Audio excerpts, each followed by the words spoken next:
No use increasing the volume as the issue is with my GoPro. Yesterday, after kissing the ocean water, my GoPro has turned mute, and hence my voiceover will lead you through this video as well in parts. This is where we stayed for the night. Good room at a nice location with a balcony. This is the Patnam beach, and that's the entrance for the beach. It's a pretty busy beach with a lot of shacks and activities, but since we arrived early, the beach was just prepping up. The thing you see in the air is called paramotoring, which is basically parasailing but with a huge fan behind your back that propels the parachute and strings around your hand to control it. If you want to do it, you have to go to the Butterfly Cafe, which is on the way to the Butterfly Beach.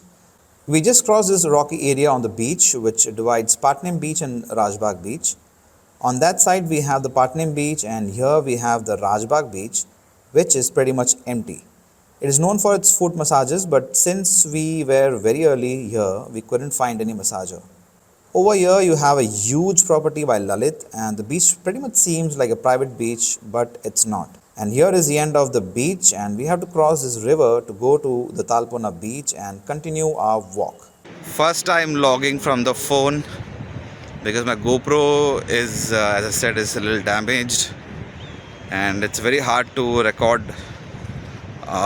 stuff in the GoPro. First of all, because the battery drains very fast, and second, it gets stuck after every single video.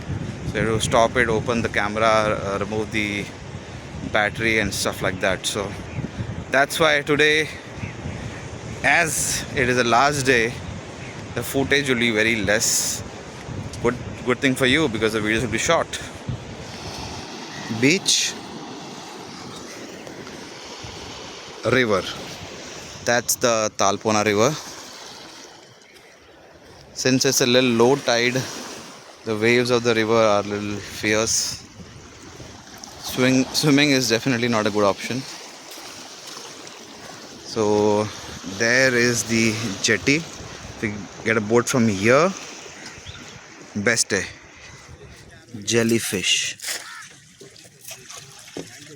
So that proves my theory. That's our boat which will take us to that area. Small boat for 3 people, and the charge which we have settled at is 50 rupees per person, which is again high, but there's no other option. So or else we have to cross the entire thing on road by foot.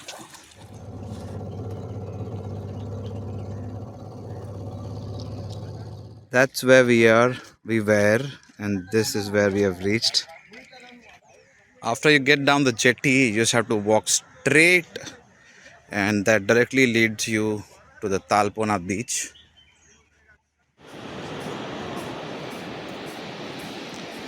पसीने निकल गए हैं. This is the Talpona beach, and we just need to walk to that rock over there, cross it, and you can go to Galjibaga beach, and then walk straight ahead for Galjibaga.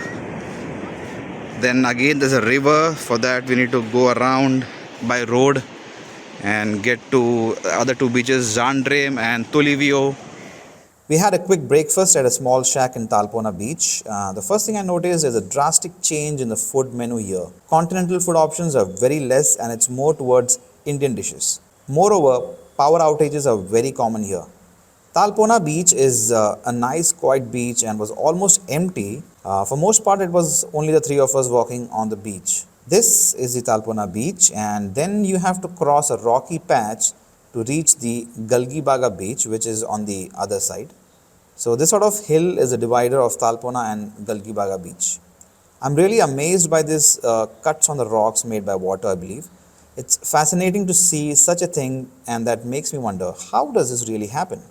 That's where we came from, and this is the start point of the Galgibaga beach. So this is the Galgibaga beach. There are no shacks on this beach, but it has a line of trees which makes it look beautiful. This again is almost empty, and hence a very good beach to come down to if you're in South Goa. At the tip of this beach, we have the Galgibaga river, which has to be crossed to continue our journey. And we also have the National Highway 66 going parallel to this beach. From here you have the clear picture of the NS66. That is where we have to go, but in the middle there is water, and which is hard to cross. So if you get a if you get a boat, that's great, or else we have to go back and walk and come on the bridge to the other side. That's the beach we came from, and this is a river which we need to cross, but we can't because there is no way from there. We have to find a way through the mountains, or else, as I said, we have to catch the highway, and for that we have to go back a little. And we did come back a little and walk towards the highway, which will cross the river and take us to the other side. This is a bridge we have to cross on NS66. Now this is a kilometer long bridge which will take us to Mashim, and from there we have to continue to Polam, which is our final destination. But before that we have to visit the Shandrem and Tolivia beaches on the way. Once we reached Mashim, we decided to take a bus to the nearest stop for the Shandrem beach, as it was already 12:30 and very sunny to walk on the highway. We have been waiting at Mashim bus stop for more than 20 minutes and there's no sign of any buses.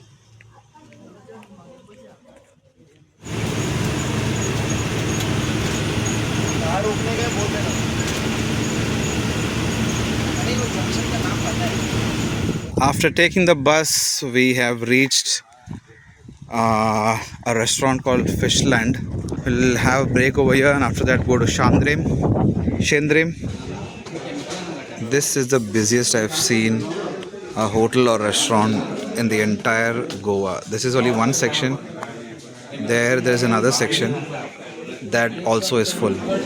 Done with our lunch break, and this place is still full. We came by 1 o'clock, almost 3:30, but the crowd doesn't seem to go down. From the road you have a road, it's a kacha road towards Sandrem, that's how they locally call it, and we just have to walk 1.5 kilometers from here. Harsh winds, hot sun and barren land, that's what we are walking on.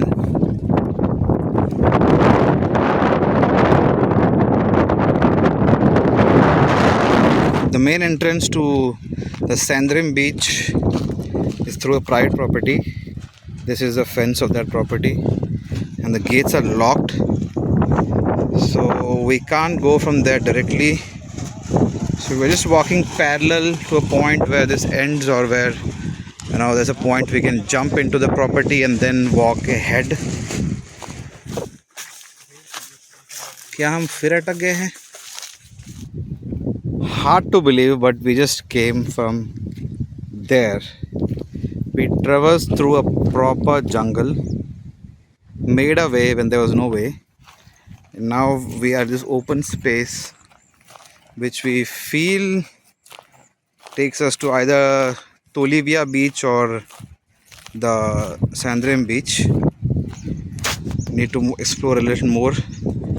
One thing is for sure, either we completely got the path wrong, or there is no easy way to reach Sandrem or Tolivia, which I don't think is the case, because a lot of people have reviewed it, and definitely means a lot of people have gone there, and I don't think they have taken this hard road and come. So we just entered a private property which seemed to have already been entered by people, because the fence was a little bended almost from the ground so that you can walk over or jump.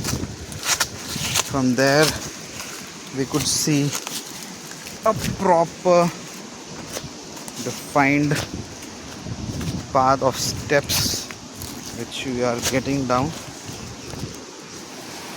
We still can't find the way, but apparently there are some people on the Shandrem beach, and I'm curious as to how they got in.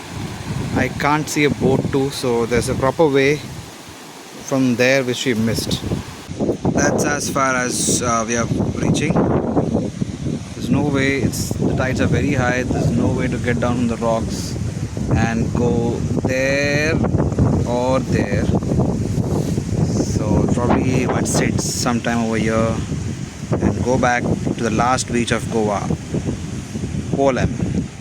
After walking for almost 5 kilometers inside, we didn't find both the beaches fantastically, and now we are on the road walking towards the National Highway 66 to mostly take a bus because it's already 5:30 and Polem is like 6 kilometers from here.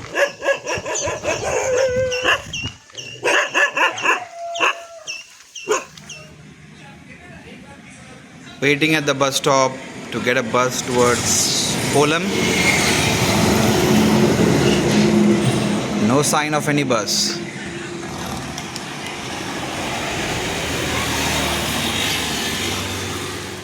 The time is almost 6 and we have another 5 kilometers to walk. Hence we didn't wait much for the bus. After like 15-20 minutes, we are now walking towards Polem beach. Looks like a dysfunctional toll plaza, which is right next to the cut towards Polem beach. So from here you have to take a ride to Polem beach, and so this will be hardly 100-200 meters from that old toll plaza. So this is Polem. Hardly 1 kilometer from here you have the Goa Karnataka border, and this Polem beach is the last beach. Hardly a kilometer left to reach Polem beach. That will be officially the final beach on our list to end our coastal walk. After 12 days of walking and covering more than 250 kilometers on foot, we have finally reached the end point, the destination, and the last beach of Goa, which is the Polem beach. And it feels like a huge baggage has been removed from my back. Metaphorically, literally it's still there, I have to remove it. Finally, we have walked and completed the entire coastal stretch of Goa, which was a dream and a plan. Oh my god, the water is so... The whole plan is done, feels good. But then again, it's a void to be filled with another adventure, which probably may come soon. For now, we'll just take rest. Tomorrow we'll explore Polem beach. But for now, the official goal of Polem is over, and this is the end.